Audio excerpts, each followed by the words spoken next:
La paroisse Saint-Michel d'Avakpa de la sous-région de Porto Novo a célébré ce dimanche 18 février sa 29e fête des moissons. Venus d'un peu partout, les fidèles de l'Église du christianisme céleste étaient nombreux à cette célébration pour rendre gloire à Dieu pour ses merveilles. Pour la circonstance, la prédication a été faite par le vénérable suprême évangéliste Justin Vodounou.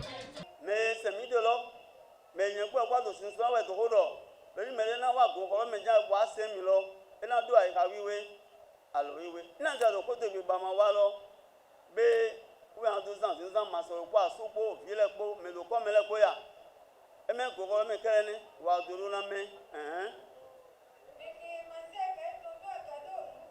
wa ko igwe la lu ton wa na no te so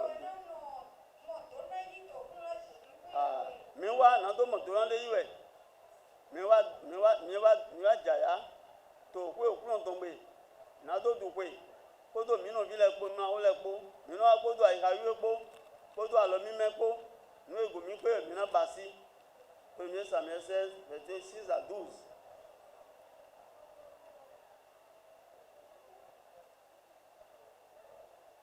We na jo gbonodo we na jere sobo ira de ogbetodo ekeyin akolusile tonu awo salisi sinteme etewe okunondo edona samedo wa igbo idu amita mede imadu amita na modu gan lemi do gan hun ta gun so no to me ni an yo pobu yan to pinpon we afo ide tuele ogbe tuele zina tuele bon an to kan yo kanji. Placé sous le thème l'intégrité de tout dirigeant est récompensée, c'est la chorale El Bethel de la dite paroisse qui a présidé cette 29e édition. Très satisfait de l'organisation, les responsables de la chorale s'expriment.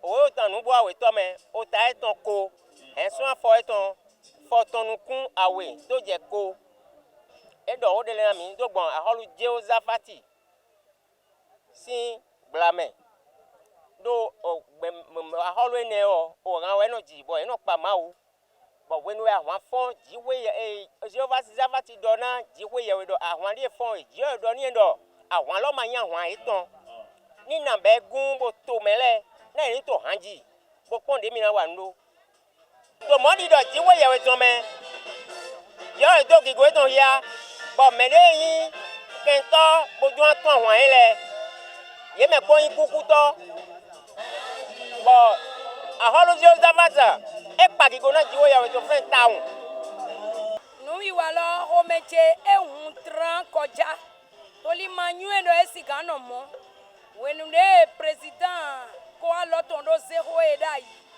obuno dimi wa mi do abe mi sigamba sia bo kuno suwe na mi ato gbigboro mi basi na gwalo na mi bo tonu kan ime mi dego kaka okuno e ya so to bo ibasi mi e wa file nido asomo nkoton ogbemo nkoton wa tondo mi lo suji to agun mi ton leji mi ma di bublo mi gwa dodo chuego bo yiro ena siomi bo mi na ibasi no mandona ko ale pole to ibasi pataki son be me do asolo yeni yidokan yeni mano gle ho memlo pataki ro ho me gle si dali yeno jaiwe amonia ma gle ho me fa asolo go gligli anamo to na iton yi. Ìkórè ọdún yìí jẹ́ ìkórè kan tó yàtọ̀ sí àwọn èyí tó ti kọjá lọ nítorí wípé láti ibi tí ìjọ yìí ti bẹ̀rẹ̀ àwọn ẹgbẹ́ tó wà nínú ìjọ wọ́n máa ń gbé ìkórè láti ṣe ètò ìkórè ní ọdọọdún ṣùgbọ́n ní ọdún yìí àwọn ẹgbẹ́ akọrin El Bethel Avakpa agbàmúra láti wo ohun tí àwọn àgbàlagbà ń ṣe níwájú wa lani bí tán ti ń ṣe lójú wa ó yẹ káwa náà ká gbé ìkórè yìí ká wo bí ìkórè yìí yóò ti rí a sì wá dúpẹ́ lọ́wọ́ Ọlọ́run fún oore ọ̀fẹ́ ńláńlá tó fún wa láti ọjọ́ Jímọ̀ ọjọ́ Sátidé àná a ṣe àwọn eré kọ̀nsẹ́ wa lọ àwọn ẹgbẹ́ akọrin bíi mẹ́rin ni wọ́n wá ohun tó ṣẹlẹ̀ ń bí àgbàyanu ni ohun tí ò ṣẹlẹ̀ rí ni orí ọ̀fẹ́ ńlá ni nítorí wípé inú gbogbo àwọn èèyàn dùn àwọn èèyàn wá inú ilé kún ya síta ohun tí ò ṣẹlẹ̀ rí ló ṣẹlẹ̀ lánàá inú wa dùn ìkórè yìí ìkórè ńlá ni ìkórè tó ládùn ni ìkórè tó yàtọ̀ sí àwọn ìkórè tó ti wá lọ ni a dúpẹ́ fún Ọlọ́run fún ohun tó ṣe fún wa orí ọ̀fẹ́ tá a rí gbà lọ́jọ́ òní á bá gbogbo wa lọlé wa láyọ̀ àti àlàáfíà àánú Ọlọ́run àti àtìlẹ́yìn rẹ̀ kò ní fi gbogbo wa sílẹ̀ ẹ ṣé. Mo kí gbogbo àwọn tó wá láti gbogbo igun mẹ́rẹ̀ẹ̀rin ayé fún àtìlẹ́yìn wọn Olúwa tó mú wọn wá láyọ̀ àti àlàáfíà á sì tún mú wọn padà wọn sílé lọ sílé wọn ní ayọ̀ àti àlàáfíà orí ọ̀fẹ́ Ọlọ́run á bá gbogbo wa gbé. Il y a une dialecte chez nous ici qui dit neno yejivi ovinovo eleji bon nous de ovimoto babasi ouenowa parce que on a nos devanciers le chargé et son comité qui pilote l'église depuis 1987 et chaque année et il se fait que c'est les permanenciers, les associations qui prennent les fêtes des moissons en compte chaque année. Et du coup, nous on a dit, mais il faut qu'on essaie aussi et voir ce que cela rapporte. Parce que depuis que nous sommes nés, nous sommes dans l'église chrétienne céleste, on n'a jamais vu, il y a des fêtes, des chorales que les gens s'organisent partout dans les églises. Mais je n'ai jamais vu, je n'ai jamais entendu qu'il y a une chorale qui s'est levée, qui a dit que cette année-là, qui va prendre une fête des moissons en mai comme ça. J'ai jamais vu ça. Mais nous, on a dit, mais rien n'est incapable. Il faut qu'on s'organise pour demander à nos devanciers que nous allons essayer aussi et voir ce que ça va donner. C'est ça qui nous a amené voir nos devanciers et ils nous ont accepté. C'était une permanence de mercredi normalement qui devait être l'organisateur de cette fête des moissons. Mais on s'est rapproché d'eux, on les a demandé de nous passer ça. Ils nous ont passé ça vraiment avec un cœur. Et comme ça, nous, on s'est mis dans le rythme. On a commencé l'organisation depuis 1 année et demie. Et voilà, nous sommes là aujourd'hui. On a été vraiment ravis par rapport à cette organisation. Et d'après ce que les gens disent par rapport aux fêtes précédentes, et ils sont vraiment ravis, très contents. Et nous autres aussi, on est contents avec la population, les invités qui sont autour de nous, qui nous soutiennent aussi. C'est Dieu qui aide dans toutes choses. Si Dieu ne t'aide pas, tu ne peux pas réussir à ce que tu fais. Tout ce que nous avions organisé cette année, la première personne à remercier, c'est le Seigneur, le Tout-Puissant. Et c'est pas son aide que nous sommes là où nous sommes. Et les gens sont en train de... Ils ne savent même pas comment apprécier.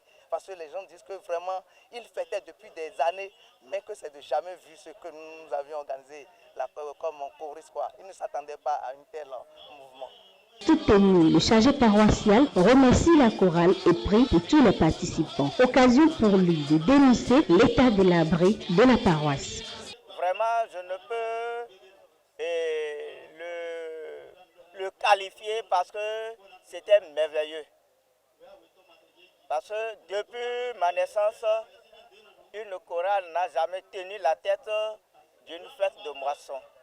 C'est pour la première fois au niveau d'Avakpa et je suis sûr que ce serait au niveau de ma sous-région, pour ne pas dire dans tout le Bénin. C'est une grande joie pour moi que ça a été débuté sur ma paroisse. Tous ceux qui sont venus de loin de près, je leur souhaite une bonne santé d'abord et beaucoup de bonheur, la joie dans leur foyer. Je suis au bord du bas-fond. J'ai beaucoup de projets. L'eau m'envahit tous les ans. Ça fait plus de 6 ans que nous sommes dans l'eau. Vous allez voir que nous avions remblé la partie, mais et encore le protéger avec la bâche pour que l'humidité ne fait pas chose aux autres.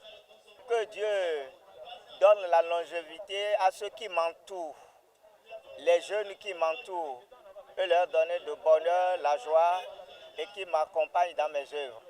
Paris gagné pour la chorale El Bethel de la paroisse Saint-Michel d'Avakpa dans la sous-région B, Porto Novo. Elle a prouvé à sa sous-région que la chorale est capable de présider l'organisation d'une fête des moissons. Les regards sont désormais tournés vers l'édition 2025.